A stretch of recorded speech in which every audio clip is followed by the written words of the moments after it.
Good evening, everyone. Good evening again. This is the Spark Sports YouTube channel from SparkSports.ca. My name is Al Mack. This is the division betting trends rundown video for UFC Fight Island 3, Whitaker versus Till. As always, do us a favor, like the video, subscribe to the channel. Also, retweet the video from the Spark Sports Bets Twitter page, which I'm about to do right now.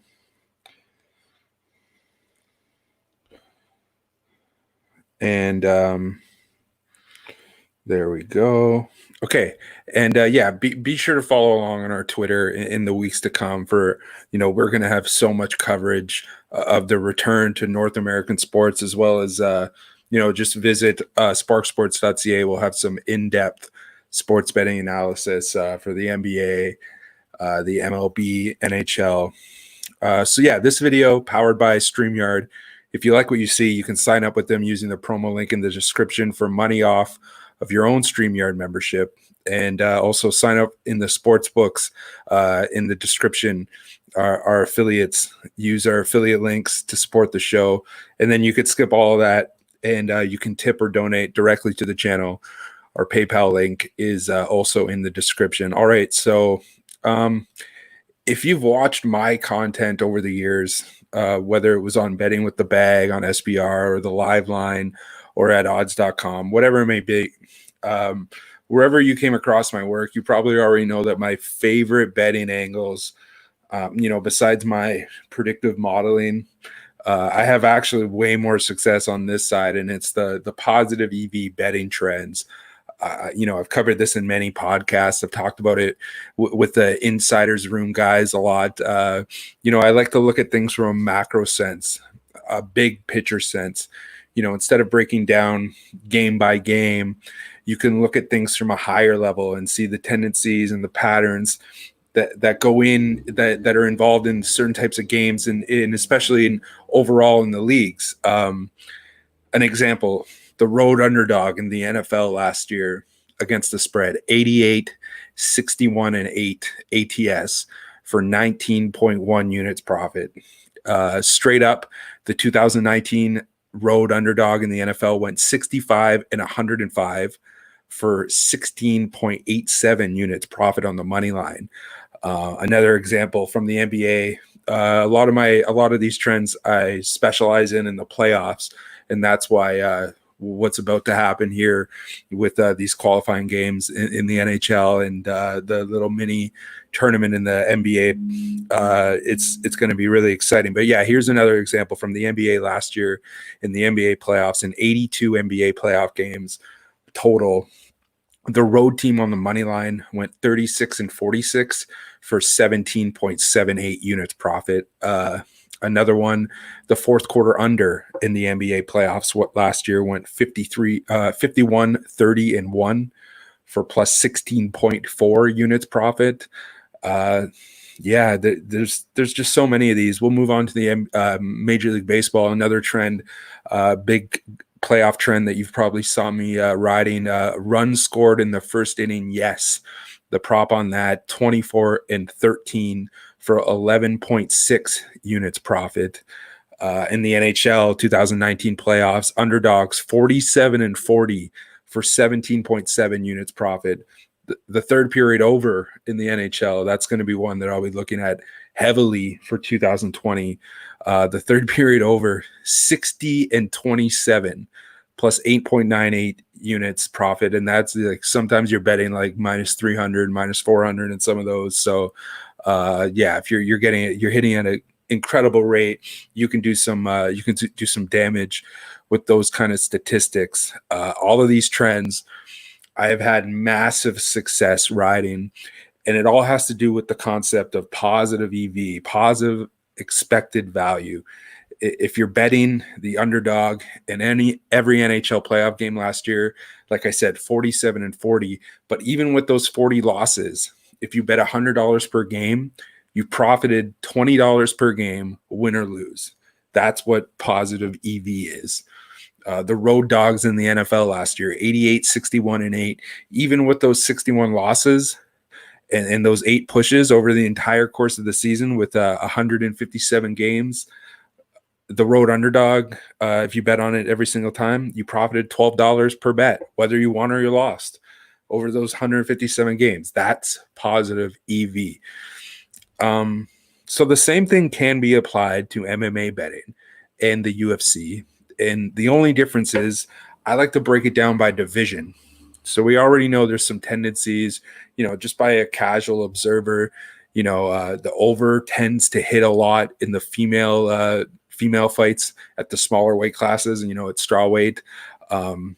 The underdog tends to have a lot of value in the heavyweight division. Everybody, a lot of fighters have just a puncher's chance because of the hitting power. So instead of just making these generalized observation, I've actually went in just like I did with all the other leagues, and I tracked all of those division trends since the start of 2019. Some of them I went further. Some of them I started with 2020. It's because it's all about just finding those patterns and finding where the value is, where the market is making mistakes. And each division in the UFC, I went through the favorite, the dog, the over, the under, all of it.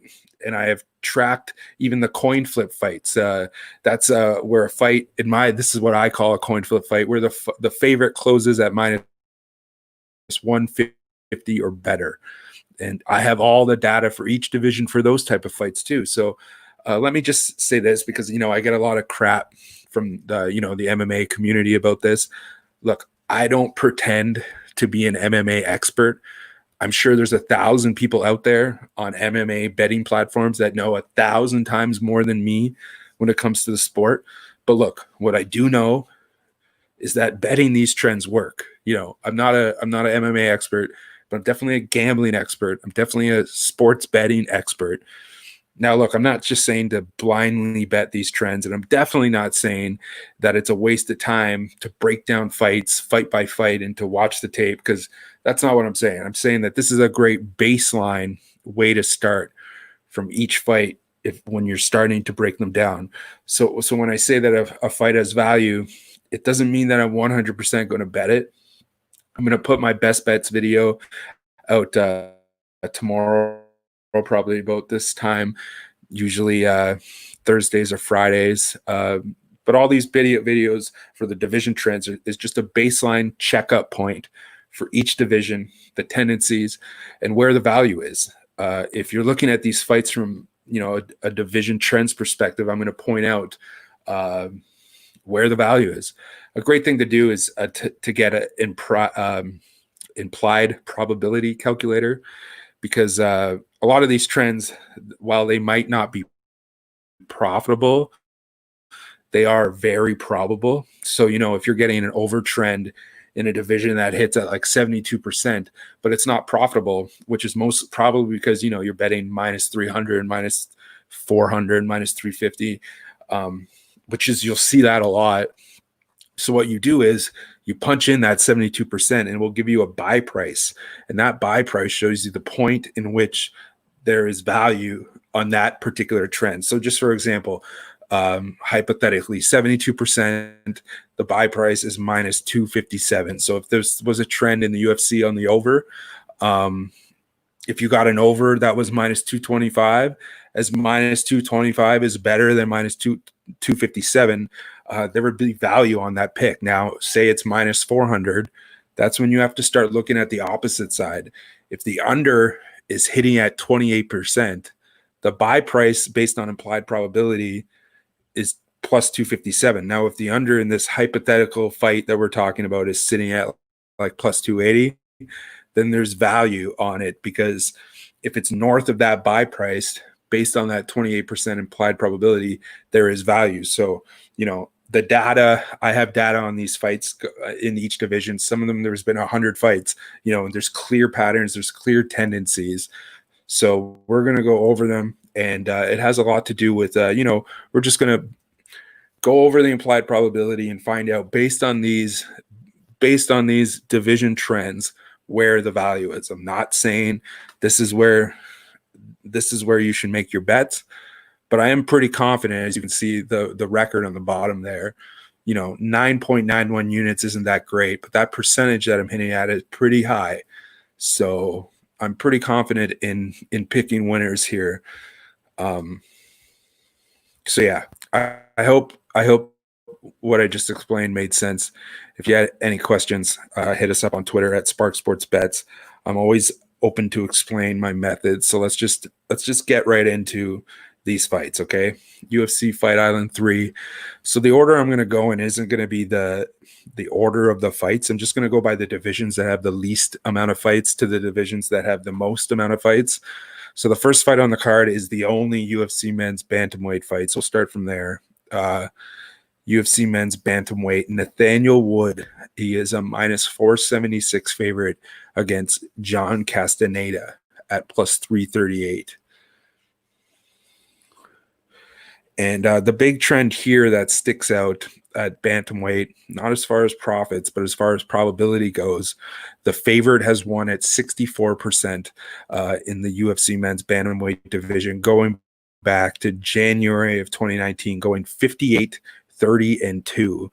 But at 64%, the buy price on a favorite is about minus 180, while Nathaniel Wood is currently sitting far north of that at minus 476. So based on this trend, the value is on the dog at plus 338. As far as the total goes, the over in the UFC men's bantamweight division has hit at a 61% clip since last year, 55 and 35 to the over. Again, not exactly profitable, but probable at 61%. And based on implied probability, the over prop at minus 157 or better is worth betting. And the current total on this fight is sitting at 2.5 rounds with the over at plus 106. So there's a lot of value based on these trends on that number at plus 106 on the over in this fight. Okay, next, UFC women's bantamweight, Besh Correa versus Penny Kianzad. Correa is plus 124 and Kianzad minus 154. This is a coin flip fight. This is one of those ones with the favorite falling within minus 150.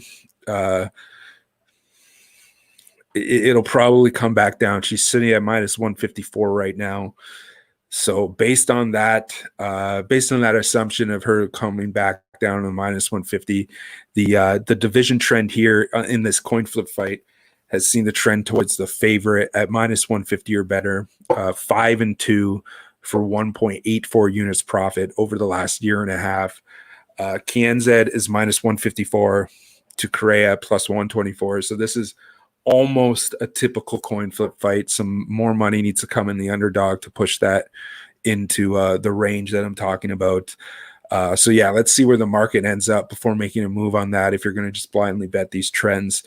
Beyond that, as far as the total goes, the over in this division has hit at an impressive 79% rate, going 23-6 for 4.7 units profit over the last year and a half. Based on implied probability, and an over in this division is a positive EV bet at minus 380 or better. And however, the secret's out on this one. The over 2.5 rounds prop is currently sitting at minus 460. So far outside of the value range in this one. Okay, so let's go to the next one. UFC men's featherweight fight. Movsar Evloev taking on Mike Grundy. Evloev is a minus 204 favorite versus Grundy, the plus 164 dog. The over in the UFC men's featherweight division has been profitable and probable at 65% since the start of 2019, going 56-29 for 6.86 units profit. So based on applied probability, the over in the featherweight division is a solid bet to make on anything better than minus 190. And then again, the only problem here is that the over in this fight is currently sitting at minus 240. So if you're going to back the other side on this trend, the buy price on 31% is plus 193, and the under here is sitting at plus 184. So again, still not enough value to go against the trend, but if it gets up there, if it gets to like plus 195, the under in this one is going to be the way to go. As for the winner, hold on, sorry. Just missing my bottom scroll bar there. Okay, so as for the winner in the featherweight division, The favorite has been profitable, 52, 33-1 for a win rate of 60%. So it hasn't been profitable. It's been probable. So based on this trend, the buy price on the favorite at the featherweight is minus 150, while Evolev is sitting at minus 204. So if you're fading the 60% trend, the buy price on the underdog is plus 160, plus 161. And Grundy is currently sitting at plus 163.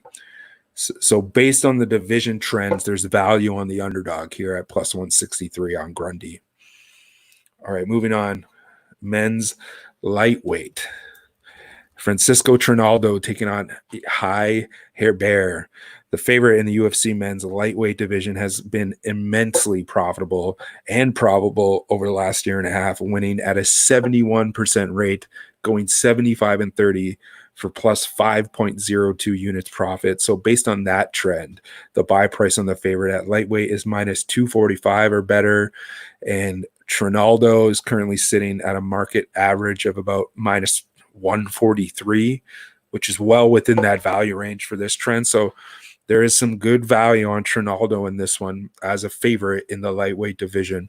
As for the total, the over in the lightweight division has been probable and slightly profitable over the last year and a half, going 65-41, 61% for 1.36 units. So based on implied probability, the buy price at 61% is about minus 159 or better. Well, the over 2.5 rounds prop is currently sitting just outside of that range at about minus 180. So there's no value on chasing that trend here. All right, so women's strawweight is the next one. Carla Esparza, plus 142, taking on Marina Rodriguez at minus 175. The favorite in the UFC women's strawweight division has won at a 72% rate over the last year and a half, going 29-10-1 for 4.77 units profit. Bettors who have wagered $100 on the favorite over the last 40 fights in the women's strawweight division since January of last year have profited $12 per fight, win or lose. That's what I'm talking about. That is positive EV. Implied probability has the buy price on the favorite at strawweight at around minus 264, and Rodriguez is currently sitting at minus 175. So based on these numbers, there is some good value on Rodriguez at that current price. As for the total, the over has hit at a 75% rate since the start of 2019. Again, another smaller weight class women's fight, 30-10 to the over, but just for 1.02 units profit. So you're getting some big, hefty favorites on that over, with 3 out of every 4 fights in this division going over the total. Implied probability as the buy price on this trend at minus 300 or better. And unfortunately, again, the secret's out on this division. The over is at the over 2.5 prop is currently sitting at minus 460. So good luck with that one. Okay. Next, UFC men's light heavyweight division. Paul Craig is a minus 135 favorite, taking on Gatsi Murad Antigulov at plus 108. And then Mauricio Shogun Hua is a minus 192 favorite against Antonio Rogero Nogueira at plus 154. So there's these two light heavyweight belts on this Fight Island card. So the coin flip, the Craig Antigulov fight is a coin flip fight, and the favorite has been profitable and probable at light heavyweight over the last year and a half, going 10-7 for just under a unit's profit. Paul Craig versus Antigulov is shaping up as close as a coin flip fight as we're going to get. I wouldn't be surprised, though, if some money comes in on Craig and pushes him outside of that favorite range. So I would wait. If you're gonna follow the trend on that one, I would wait. The underdog at light heavyweight has been profitable, winning 40% of fights in this division since January of 2019 with a 25-31-1 record for 1.31 units profit. The dog at light heavyweight is valued at plus 150 or better. Antonio Nogueira in the co-main event is currently listed at plus 154 as an underdog. So based on this division trend, there's value on Nogueira at that current price, but not on Ante Gulov. As for the total, the light heavyweight division has been perfectly split down the middle. 29, 29, and 1 to the under, 29 and 21, 9 and 1 to the over. The under, if you've blindly bet the under, it's been just a hair below profit, minus 0.24 units loss. But at 49%, there's value on the under in this division, at plus 103 or better. And the under 1.5 rounds prop in the Craig Antigulov fight is currently sitting at minus 131. So there's no value there, but the under 1.5 in Hua Nogueira is currently at minus 101. If some money comes in on the over in this fight, there may be some value that becomes available if that under gets up to plus 105 or anywhere in that range. All right, next is the UFC men's heavyweight division.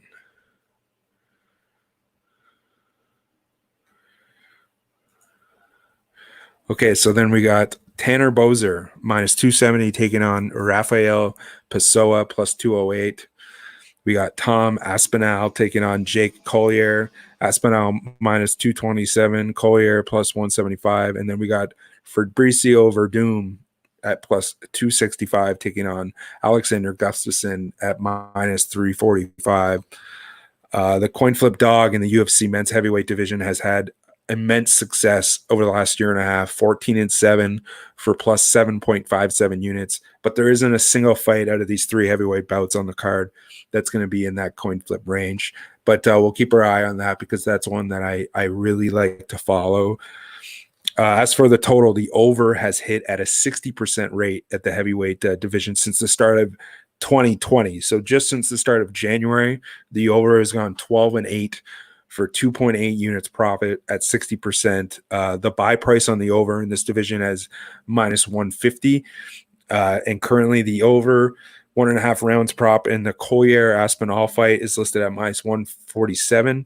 The over 2.5 rounds prop in the Verdum Gustafsson fight is at minus 102.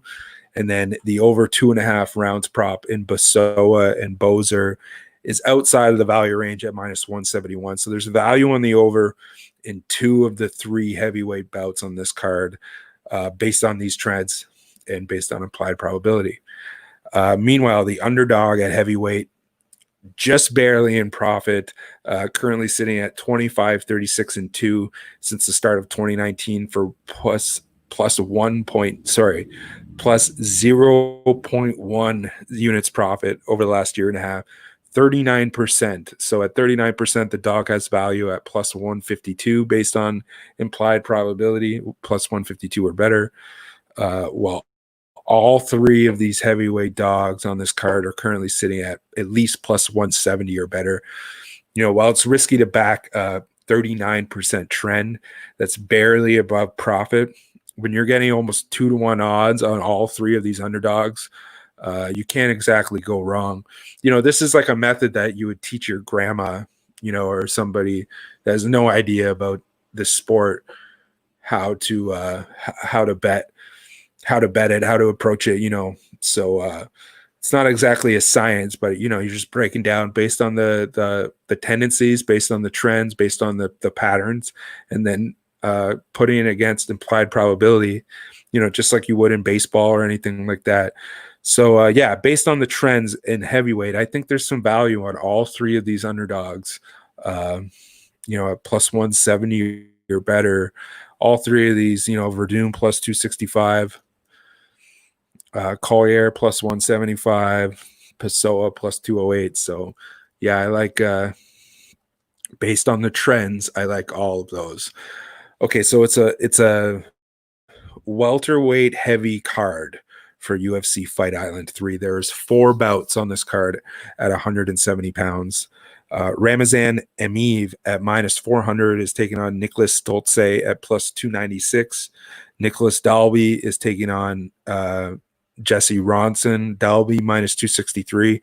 Ronson is a plus 204 underdog. Hamzat Chimaev is taking on Rise McGee. Chimaev is minus 1250, and McKee plus 715. And then Cowboy Oliveira minus 175, taking on Peter Sabata at plus 140. The over in the UFC men's welterweight division since the start of January 2019 has been immensely profitable, and that's an understatement. 70-34 for 17.91 units profit at a 67% rate. The over in the welterweight division has value based on implied probability at minus 207 or better. So with that in mind, if we're looking at the totals in these welterweight fights, Amiv and Stoltze over 2.5 is at minus 290. So the value on that one is actually on the under at 32.6%. You're getting value at anything better than plus 207. And at this fight, the under 2.5 is currently sitting at plus 217. So there's definitely some value fading that over trend here. That price is just a little bit too.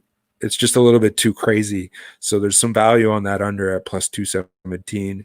As for the Dalby versus Ronson fight, the over 2.5 rounds is at minus 219. So there's no value on either side there. And then Chimaev versus McKee. The total is at 1.5, and the over is at plus 177. So I think there's some big value, big time value on that over, especially with people thinking that Chimaev is just going to starch this McKee kid. I don't think that that's what's going to happen. So I think there's some value, some good value on the over in that fight. What's going on here? Okay. And then Oliveira versus Sabata, the over 2.5 is at minus 122. So there's value on 2 of these 4 welterweight fights at the over. In the Chimaev fight, I think huge value. And in the Oliveira Sabata fight, based on these trends, those 2 plays are worth making on the over. And then in the Amiv Stoltze fight, if you're betting, you're better off betting on the side of the under as far as the trends go at plus 217 at that price. So yeah, as far as the winner in welterweight, again, the underdog has been a very lucrative trend to back. The welterweight underdog, 45-59 for 17.5 units profit since the start of 2019. So bettors who have wagered $100 per fight on the underdog in the UFC men's welterweight division since January of last year have profited a total of $1,752. So that's $17 per fight in your pocket, win or lose. So at 43%, so you're only winning 43% of those fights, but even with those 59 losses, you're putting $17 in your pocket. So that's a positive EV MMA UFC division betting trend. So at 43%, the buy price on that dog in this division is at plus 131 or better, which every welterweight dog on this card is. So based on these trends, again, there's a decent amount of value on the underdog in all 4 of these fights. Okay, so we're going to the main event now. It looks like StreamYard didn't put in my middleweight trends, but that's fine. Okay, so again, check out on the YouTube channel. I did a full breakdown of Till versus Whitaker. It's on the Spark Sportscast Twitter page and SparkSports.ca, as well as on the YouTube channel and on the podcast as well on Stitcher, Google, Apple Podcasts, whatever you prefer. I did a full, 20, 30-minute breakdown of that fight based on the individual fighter trends. So, and then I did a full article for MMAsucker.com and Last Word on Sport. So you can hit that up as well. The links for those are all in the description. So yeah, so the biggest trend in the UFC men's middleweight division, we got Robert Whitaker taking on Darren Till. Whitaker's a minus 132 favorite, taking on Till at plus 106. The over in the UFC men's middleweight division has been profitable and probable, going 40 and 22 for plus 3.31 units. So at 64%, the implied probability has the buy price on the over in middleweight division at minus 180 or better, minus 182 or better. And originally, this line opened at the total at 4.5 rounds, with the over having plus money on its side. But now it's dropped to 3.5 rounds, with the over is now favored at minus 128, which I think is a solid play here. If you watch my breakdown on this main event bout, which you can find on the Spark Sports channel, I explain, I think there's a ton of value on the over in this one. I think there's value in this fight going the distance. I can see both these guys attempting to take their opponent into the deeper waters to try to test him. I don't know, based on everything that I've heard from either of these two guys, that their game plan is to really walk in and, pull off a knockout or starch their opponent. I can see this being a very calculated and measured start. So beyond the division trend of the over hitting at 64% in the middleweight division, I just think regardless of that, with all that the trends aside, 40 and 22 to the over, I still think this over is a great bet. I like it a lot. I really do think that this fight is going to go deep into the fourth or fifth round. All right, so 1:38 a.m. Eastern time, Friday morning, July 24th. All right, so I'm going to get back to the betting window. I'm going to try to finish breaking down the rest of this card. I got the main card done. I got to finish the prelims. So that video will be out probably tomorrow morning, if not about this time tomorrow night. So about 1 a.m. tomorrow night. So yeah, thank you for watching. Remember, like and subscribe to the channel. Follow on Twitter at SparkSports as well. Get all of our sports betting content. We're going to have a ton of it coming with North American sports coming back. So if you love the trends and if you love the predictive modeling and all that, SparkSports.ca, we're going to be doing a lot of it. I'm not going anywhere. So yeah, until next time, be safe, guys. Bet safe, enjoy yourselves, and talk to you